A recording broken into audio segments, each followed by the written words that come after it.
it's the end of the week. It's Saturday. Just got everything going on here. Dad's getting the processor polished up. Had to put a new shaft in for this grain tank metering dealio because the shaft bent. Had an issue, the clutch froze. We ended up, this was like 6 years ago or 5. We had to pull a bull of ours out of a slough. He walked off on his own, probably trying to impress the ladies, and dropped through the ice and got stuck. And we had no loader tractors in the area. Brought the Bobcat and it had some fuel gelling issue. So the only thing we had was this. So we backed this into the slough, hoisted the bull out. He's alive. He's still over in the pasture doing his work. Hoisted him out and got him in the barn. But the problem was, as we were in water, this clutch froze. And when it went to turn, well, it froze and it was trying to turn the whole assembly. So it bent this shaft. So we just took the chain off and we weren't using it. So, but now we're selling it because we don't feed grain anymore. We just feed hay. That year we had no hay, so we had to buy this to feed grain and straw, and we don't do that anymore. And it's a very expensive machine that we like put 20-30 bales of straw through the year. So it is honestly really nice shape. Barely any bales gone through it. So yeah, we're gonna try and sell it because this year should be a lot of people looking for them because there's a feed shortage, so a lot of people are gonna be feeding pellets and straw. So then got the 8570 out. Got to put this screen. So when we got it last year, there's a hole punched in the screen, a couple holes I think, and so it's letting all kinds of junk through. The screen plugged up, like you can see it's already plugged up, and a couple other things to do to it. Where are we here? Oh, we can't see in here. Anyways, on the screw cover right up there, there's a hole in it from a rock before we bought it. So we might have to clean that up possibly. I mean, patch it up. Then inside the sieve shaker, right up in here, there's some rubber seals that are wore out. So we have grain coming out right there. So we have a whole bunch of that. Oh, the wind's blowing the wrong way. So yeah, we gotta pull the sieves out and put new rubber seals in there. That bearing? No, bearing's good. Better be. So yeah, we got a few things to do to this. And then the sprayer, I'm gonna go spray some pasture out for the neighbor. And before I do that, I gotta replace the seal again on this thing. Yeah, where are we? Right there. Up there, that solenoid. It's leaking again. I put like how many O-rings in? Finally got the right ORB O-rings from John Deere. And it still doesn't seal properly. So I'm like, what in the Sam? So yeah, I don't know. Put that in again because it's leaking oils. Looks like this hose. Need a new hose too. Or, oh, looks like it's probably rubbed through in the filter. Goodness, gotta quit looking and find all kinds of stuff that needs fixing. Then maybe tomorrow, we just bought another one of these in Camrose, a Lindstrand sale. So I'm gonna go drive it home probably because we don't got time to mess around with getting a truck. So yeah, all kinds of everything going on. Wow, wow, wow. Zoom, zoom. Whatever you want to call it. Don Dia.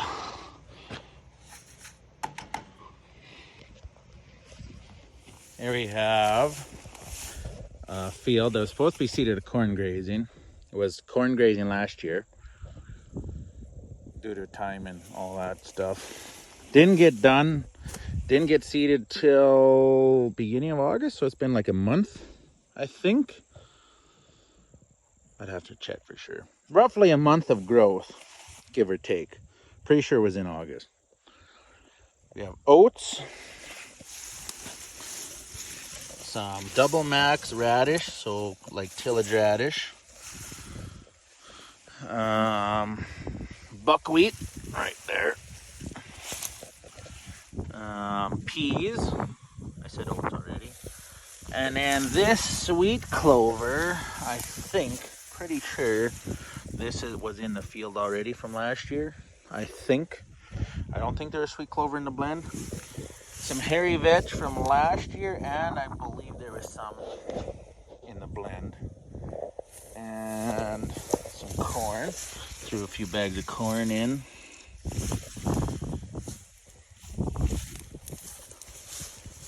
That's like, I'm pretty sure that'd be like about a month of growth.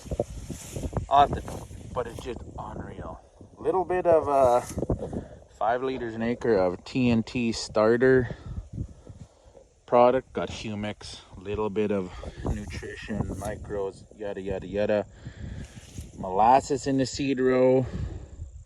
A squirt of biological stimulant, yada yada. Mr. Greg Moline's seed treatment, whatever you call that stuff, it's amazing. No inoculant.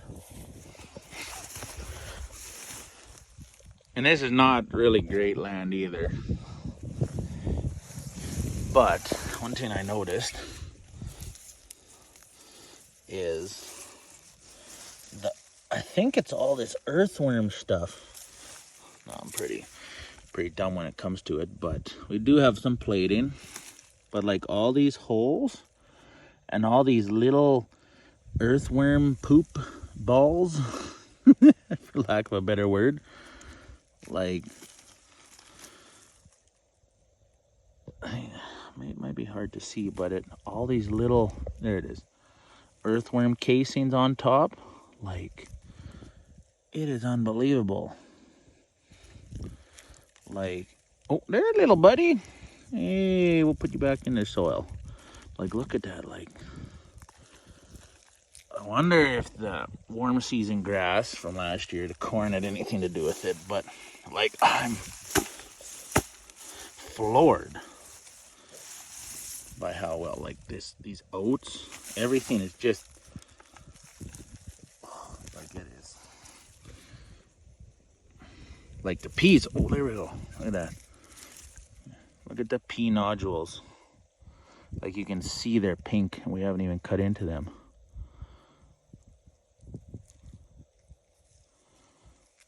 It's just unreal. And there's no inoculant. No history of peas in this field. Oh, sorry. 3 years ago, we had some peas in here. No inoculant, just Greg's seed treatment, which I am sold on. Very, very low fertility, next to nothing. Look at a canopy. No foliars. We might give it a shot of C90 sea salt yet. Pretty bad, and you gotta plug the 6 liter in because it won't start. It's too cold. This is what it does. There's something wrong with this thing. Besides it being a 6 liter. You swear it's 40 below.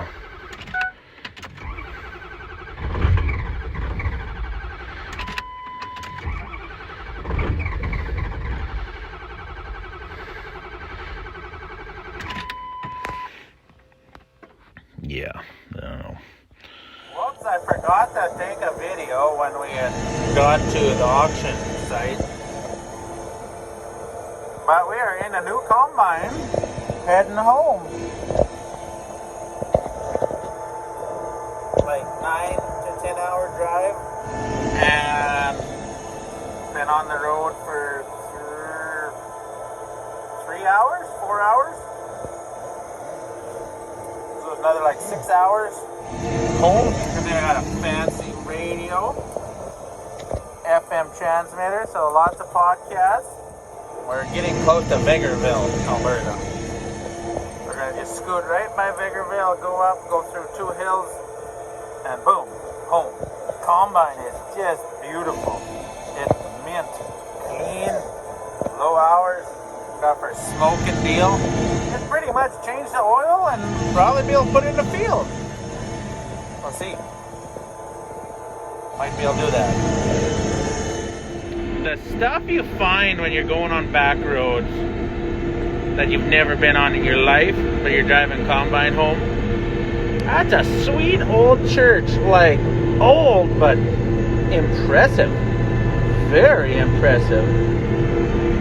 Crossing the mighty North Saskatchewan River at Taverny, Bruce Brosso or whatever. Nice and calm. Beautiful out.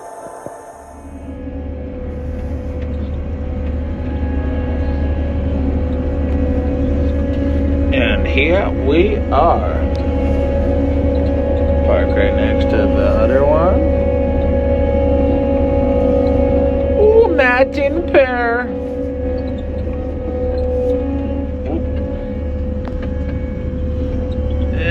Come on.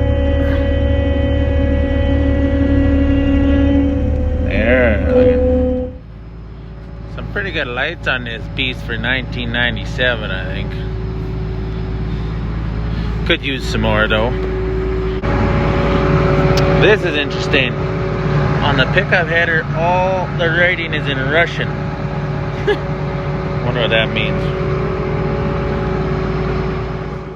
Since I didn't say anything about this thing before we hauled it home, drove it home, we'll do some walk-arounds on it.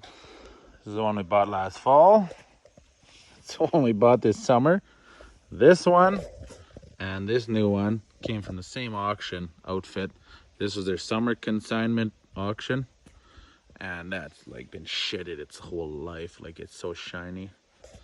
This one was their fall consignment auction, and it's been shedded less. This one's been shedded more.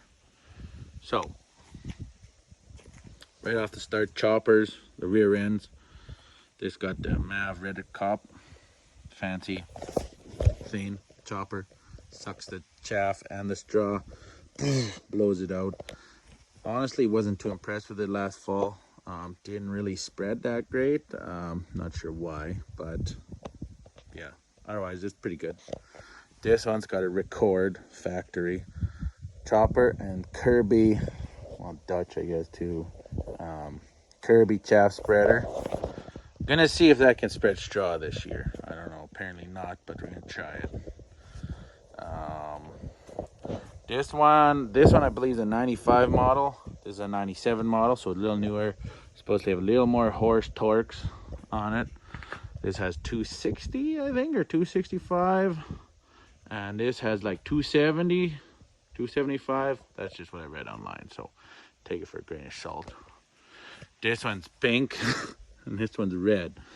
I don't know, different type of paint, and when it faded, it turned pink. But yeah.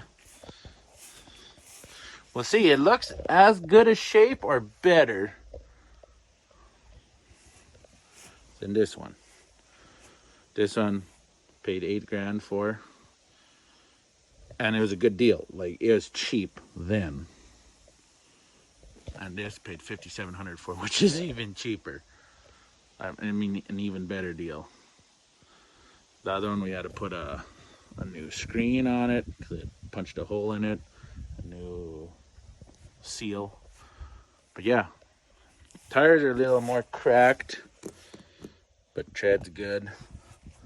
These ones aren't cracked because it was shedded more, but they're getting worn out a bit. This one goes flat. Headers, same headers, 9700 Massey's. Except, it's interesting, this one manufactured by Western Combine Corp in Hungary, and got Russian stickers on it on the header, whereas this one, it's still a 9700. They both have really nice pickups, Swathed Masters. Oh, they're awesome pickups. But this header, 9700, Massive Ferguson, manufactured by Western Combine Corp, made in Canada. So that's interesting. I thought it was kind of cool. Look at that. That's what the other decal says in English. This one doesn't have a wind guard, SWAT, like that tine thing, which is fine. Don't need it. This auger is a little more dinged up. The reverser for the header piled up while it wasn't existent when we bought it, so we got to put a reverser on it. This one, the reverser works. Other than that, they're fairly comparable. Inside the cab, they have a little camera. Someone installed a camera for the tank. Very cool, high tech. Cabs, there's nothing special about it. This one has the third cylinder for 35 foot headers. The other one only has 2, but it's easy to put in a third one. All the mounts are there. Like I said, tires cracked from sitting outside. At one point in its life, whether it was new or not, it came from a full line egg in Saskatoon. Then on the side, there's a Kramer auction sticker. Yeah, so it's been to a couple auctions. This one started its life in Dewberry or Vegreville at Dennell's. So it's a local machine. And then the people we bought it from had bought it from a auction quite a few years ago. That's the difference is, not a lot, but a few. Oh, and we got to put an airfoil sieve in that one, like we did last year in this one. So we're doing something we've kind of never done before. We're swathing peas, well, pea canola, in the dew. Like, look at the reels wet. And now it's like a pretty heavy crop of canola here, but the peas are still in it. Pretty nice peas. But I am completely floored at how well it's cutting. I don't even know why it's cutting so well. All I know is there's some nice canola there. There's even places there's like 90% peas, and it's just cutting. The reel's soaking wet, and the peas are like close to combine, like they're yellow and like ripe. Canola is ready to be swathed. I don't know if it's something to do with the canola with the peas, but like dewy, wet, and have not plugged the knife once, like bunged it up. Like it is, I don't know, I don't even know what's going on, but it's weird, very much weird. I like it though, so you finish its field. But yeah, it's something else. I'm liking this peak canola. Whoa. That's a swath and a half. Aside from a few thistles, this peanola is looking pretty skookum.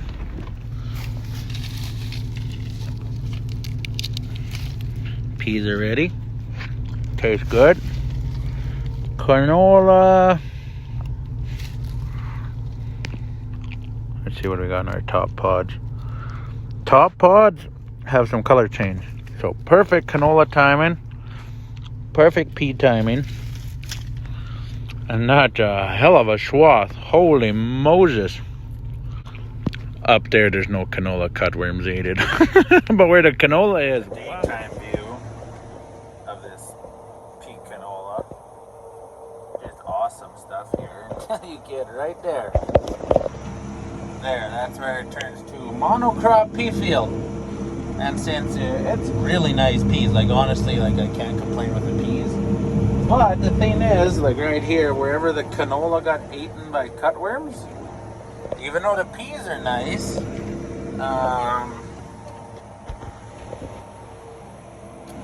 guess what filled the spots where the canola was? Thistles! Yeah. So I got a nice pea crop and a nice crop of thistles. Yeah, so not much of a fan in the way of that, but yeah, at least there's peas there. If we had monocrop canola, it would have been a reseed job, and yeah, barley. Always a silver lining, but I am impressed with the possibilities of this peanola. 120 pounds of peas and 2.5 pounds of canola. And honestly, I don't think I'd really change the rate. Here, I'll do some actual on the ground looking at this peanola. So the canola isn't quite as thick here. Right back there. It's like unreal. Either way, this is still it's pretty nice. Where's a good spot? Let's pick the best of the best. So of course, peas, no lodging. Whereas as soon as you get out of the canola there, peas lean over. Now they're not flat, they're just lodged a little.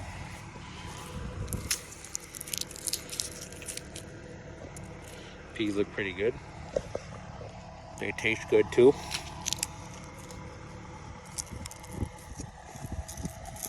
Not the pods.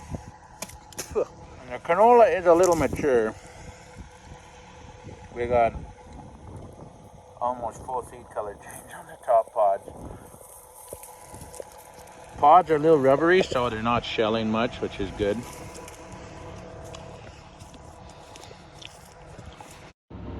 Here's kind of interesting. Not a canola plant to be seen. Cutworms cut it just bare. Then, on the hilltop here, kind of more sandy hilltop, beautiful crop of canola and peas. Like, I don't know, weird.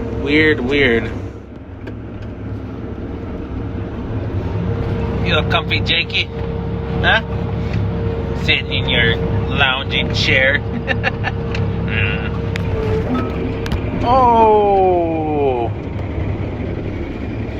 Well, that's not what we like to hear. Right? Frickin' rock. We hit the big walk. The tooth got broken? Yeah, tooth got broken, looks like. Yeah. Huh? Let's take this big rock out, huh? Yeah. Maybe a rock pick? Yeah? Oh my goodness. All this off. Beat the snot out of it with the hammers. Uh-huh. Well, looks like we kind of beat it straightish. Huh? Yeah? Keep your coveralls on. What are you doing? Yeah. There we go. Look straight, huh? Well, since we were so rudely interrupted, what do you figure, Bobo? Yeah? How about you, Jakey? You changed seats? And what's Blakey got? Oh, he got some water. There, let's try not to hit no more rocks, huh? Oh my goodness, a day of running in thistle fuzz. Oof.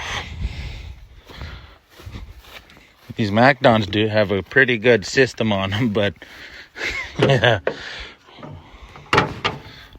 Oh, that rad is getting plugged.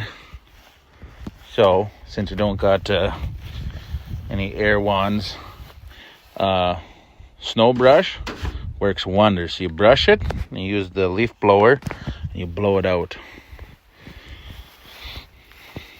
That's a lot of fuzz. Ooh, yucky. Look at that. There's nothing, a little bit of a leaf blower and a snow brush. Not perfect, but get moving. Oh, you slave driver. Well, we're here to check the oils. We're full. We'll let her warm up. Blew all the fuzz out. This slave driver I got today. Let's get going. Okay.